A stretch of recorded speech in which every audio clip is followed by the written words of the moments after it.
Hello everyone, today we will talk about what network equipment is available now.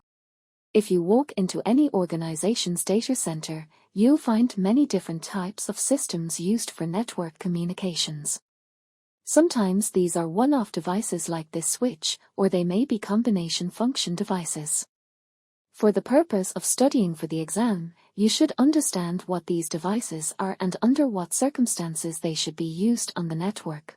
Routers are devices that forward traffic between different IP subnets. Routers use the IP address in the packet to determine the next hop to the final destination because this routing occurs at layer 3 of the OSI model.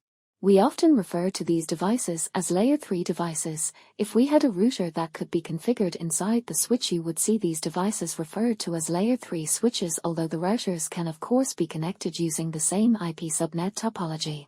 It's also common to use routers to connect different types of networks together. For example, an interface on a router might connect LAN copper and fiber optic connections all into one device. Another common infrastructure device is a switch. If you have a copper cable plugged into your laptop or desktop computer, you're typically plugging directly into a switch or router, which typically forwards traffic based on the destination IP address in the packet. The switch determines where the traffic should be forwarded based on the destination MAC address within the frame. This is also a device that can handle traffic at very high speeds because many of the forwarding decisions are based on the hardware of the device itself. Many switches have application-specific integrated circuits that allow for very fast throughput. If you have a switch at the core of your enterprise network, there may be dozens or even hundreds of interfaces on that switch. Many switches also use PoE or Power over Ethernet to add extra power to the switch connections. As we mentioned before, if you happen to have a switch that has the ability to turn on additional routing capabilities, we usually refer to this as a layer 3 switch or a multilayer switch. If you buy a home switch from a local or online retailer, the switch probably doesn't have many features other than connecting all of these devices together. If you just power on the switch and there are no configuration options on the switch at all, you may be using an unmanaged switch, which is different from the switches you might find in your enterprise. Unmanaged switches give you very few configuration options. For example, you cannot configure any VLANs on an unmanaged switch. All devices you connect to an unmanaged switch are actually on the same VLAN. There is also very little integration with other protocols or other devices. Network administrators often use SMP to query these devices on the network to check performance or any type of errors. Unmanaged switches typically do not have SMP capabilities. So while you can connect it to the network, you can't pull it or query the device for performance information. However, if all you need is a simple connectivity device that can be used to tie all your systems together, you can probably get an unmanaged switch at a relatively low cost. If you're purchasing a switch for an office or large organization, you'll likely get a managed switch. It provides additional functionality, especially for those who need to continuously monitor and confirm that the device is working as expected. For example, a managed switch might allow you to configure different interfaces as completely different IP subnets or what we call VLANs or virtual zones. These switches may also have configuration options to prioritize traffic.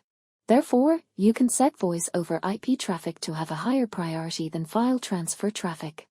It is common for organizations to have multiple switches connected to the network. One way to prevent loops from forming between all these switches is to enable Spanning Tree Protocol, or STP. To use STP as a configuration option on a switch, you may need to have a managed switch. Some managed switches allow you to perform port mirroring, where you take traffic from one port on the switch and copy all traffic to another port on the switch. Ideally, plug in a protocol analyzer to be able to view all packets traversing the network. This is typically used for troubleshooting or packet analysis. Managed switches can also include many different features, such as enabling simple network management protocols. Generally in offices or business premises, you will see such equipment on the ceiling. This is an access point that provides wireless connectivity to a local network. This is a device that only provides a link between wireless and wired networks. Sometimes you'll hear these devices called bridges because they simply bridge or extend a wired connection into a wireless one. This is not a device that routes between subnets, and it does not perform any type of network address translation. It just connects people on the wireless network to people on the wired network. Access points make forwarding decisions based on the destination MAC address, the same way a switch forwards information. The access point checks the destination MAC address and determines whether the MAC address is on the wireless network or whether the information should be sent to the wired network. One of the challenges of connecting many people to a network in a work environment is the large number of cables that must be managed. Here we have a lot of people sitting at desks on the floor of the building, and you can see there are a lot of cables. We have a cable from each desk back to the central wiring closet on that floor. There is a patch panel in the wiring room. We start by connecting all of these devices to this patch panel, and the run is permanent. Once someone connects from their desk to the patch panel, we don't keep moving that cable. The other side of this patch panel can be a connector such as an RJ45 connector. We then extended these RJ45 connectors to the interfaces on the switch within that wiring closet. This allows us to connect people at their desks all the way to the main infrastructure of a specific network. Sometimes, someone might move between desks, or there might be a newly hired person sitting at a new desk. In these cases, you may have to move someone's connection from one switch to another. If this is all one cable, you're going to have to start moving the cables around inside the wiring closet to try and get the correct placement of where they are supposed to connect. However, once the patch panel is in place, you can simply disconnect from one switch and connect a specific port on the patch panel to another switch. This is a shorter cable. This is a cable that has been labeled.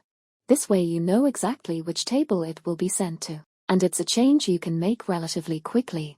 This is the RJ45 side of a patch panel in someone's wiring closet.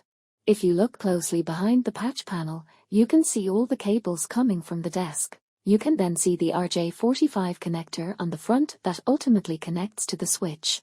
This means that there will be no changes to the wiring between user workstations and cabinets, as these are all punched and permanently connected to the back of this patch panel.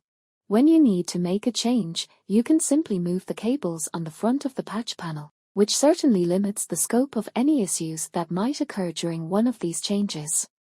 If you have a patch panel like this one that uses RJ45 connectors, you don't even need any special wiring to make the change. All you have to do is unplug the cable. Move it to the desired location and plug it into the new interface. This is the connection between the patch panel and the switch. And extend that connection to the connector on the switch. Okay, that's it for today. See you next time.